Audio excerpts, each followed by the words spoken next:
Welcome to एजलेसनेस। और आज हम बात करेंगे इंडिया और नेपाल के बीच चल रही एक बहुत ही अहम और रणनीतिक बैठक के बारे में। Ninth India Nepal border coordination meeting जो 12 से 14 नवंबर 2025 तक नई दिल्ली में हो रही है।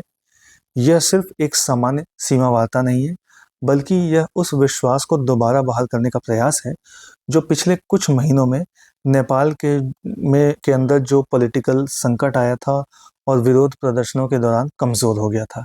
तो आज हम विस्तार से समझेंगे इस बैठक का महत्व क्या है, इसमें किन मुद्दों पर चर्चा हो रही है और ये इंडिया और नेपाल के भविष्य के रिश्तों को कैसे प्रभावित कर सकती है। इंडिया और नेपाल का रिश्ता सिर्फ एक राजनीतिक या कूटनीतिक संबंध नहीं है, यह एक आर्थिक, सांस्कृतिक और सामाजिक बंधन है जो सदियों पुराना है। लेकिन हाल के महीनों में नेपाल में जेन जी प्रोटेस्ट के नाम से एक बड़ा आंदोलन हुआ। यह एक युवा नेतृत्व वाला विरोध था जिसमें युवाओं ने अपने नेताओं से जवाबदेही, रोजगार और आर्थिक सुधारों की मांग की। इस आंदोलन ने नेपाल के तत्कालीन प्रधानमंत्री केपी शर्मा ओली की सरकार को गिरा दिया और अब एक अंतरिम सरकार यानी ट्रांजिशनल गवर्नमेंट बनी है जो भारत के साथ रिश्तों को फिर से पटरी पर लाने की कोशिश कर रही है। इसी राजनीतिक अस्थिरता के बीच भारत और नेपाल ने यह तय किया है कि अब समय आ गया है कि सीमा सुरक्षा और सहयोग पर सीधे स्तर पर बात की जाए। तो आइए जानते हैं इस ninth annual India Nepal border coordination meeting में क्या हो रहा है। बैठक की तारीख 12 से 14 नवंबर 2024, जगह नई दिल्ली और भाग लेने वाले प्रमुख अधिकारी हैं भारत की ओर से सशस्त्र सीमा बल यानी एसएसबी के डायरेक्टर जनरल संजय सिंघल और नेपाल की तरफ से आर्म्ड पुलिस फोर्स यानी एपीएफ के इंस्पेक्टर जनरल राजू अर्याल। यह बैठक 2024 के नवंबर के बाद पहली बार हो रही है, यानी लगभग एक साल बाद दोनों देशों के सीमा बल आमने सामने बैठे हैं।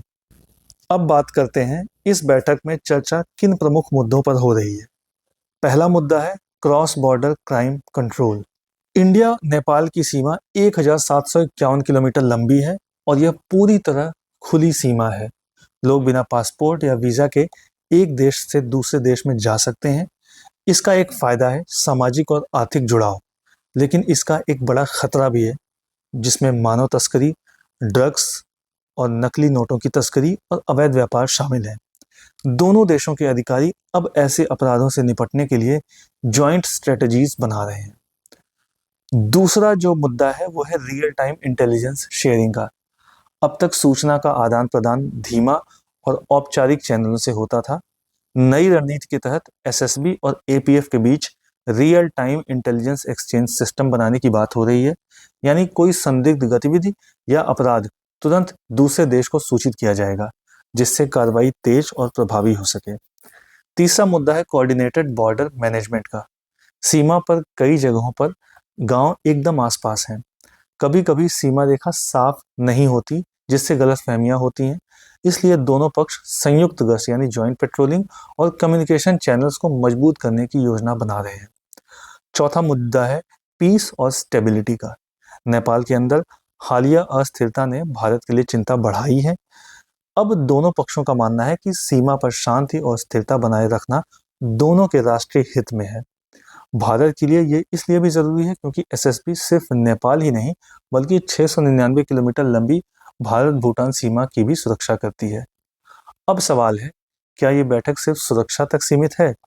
विशेषज्ञों का कहना है कि नहीं, यह बैठक असल में इंडिया नेपाल रिश्तों को रीसेट करने की एक कोशिश है, क्योंकि जब राजनीतिक संबंध बिगड़ते हैं तो सीमा सहयोग सबसे पहले प्रभावित होता है। भारत और नेपाल दोनों जानते हैं कि एक दूसरे पर आर्थिक निर्भरता गहरी है। नेपाल भारत के रास्ते से अपने अधिकांश आयात करता है। भारत के लिए नेपाल एक बफर स्टेट है जो चाइना के साथ रणनीतिक संतुलन बनाए रखता है। इसलिए सीमा सहयोग का मतलब सिर्फ सुरक्षा नहीं बल्कि राजनीतिक विश्वास और क्षेत्रीय स्थिरता भी है। इस टॉपिक से रिलेटेड कुछ इंपॉर्टेंट फैक्ट्स देख लेते हैं जो बहुत ज़रूरी हैं। जैसे ninth India Nepal border coordination meeting नई दिल्ली में हो रही है और ये 12 से 14 नवंबर 2025 के बीच होगी। यह पहली बैठक है जेन जी प्रोटेस्ट और ओली सरकार के पतन के बाद से।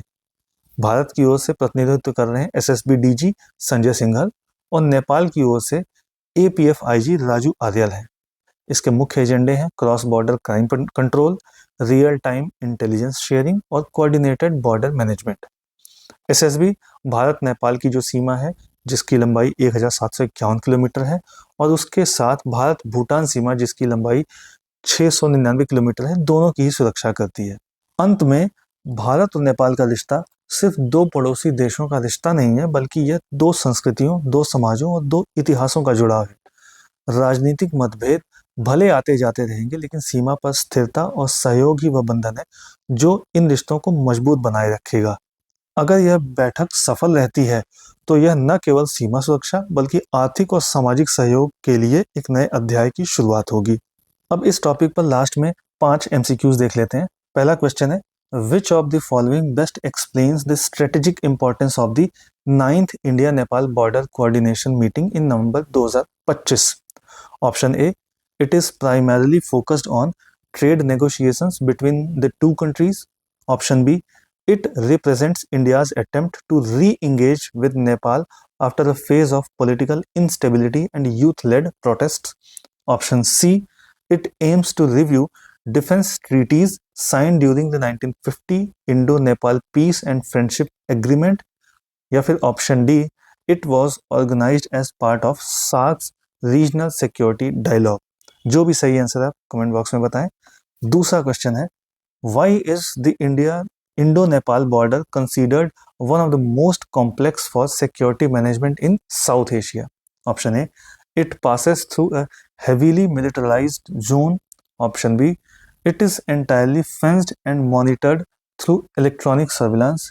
Option C, it is an open and porous border facilitating both people to people movement and illegal cross border activities। या फिर option D, it includes disputed enclaves similar to those on the India Bangladesh border। जो भी सही answer आप comment box में बताएं। तीसरा question है, which of the following correctly matches the Indian border guarding forces with their respective borders? इसमें आपको मिलान करना है, बॉर्डर दिए गए हैं एक साइड और दूसरी साइड उसको वहां पर लगने वाली कौन सी फोर्स है ये दी गई है। तो बॉर्डर है Indo Nepal border, Indo Bhutan border या और इंडो म्यांमार बॉर्डर। इनको मैच कराना है इधर साइड ABC सशस्त्र सीमा बल यानी SSB, option B Assam Rifles, option C border security force. तो आप इसको मैच कराएं नीचे।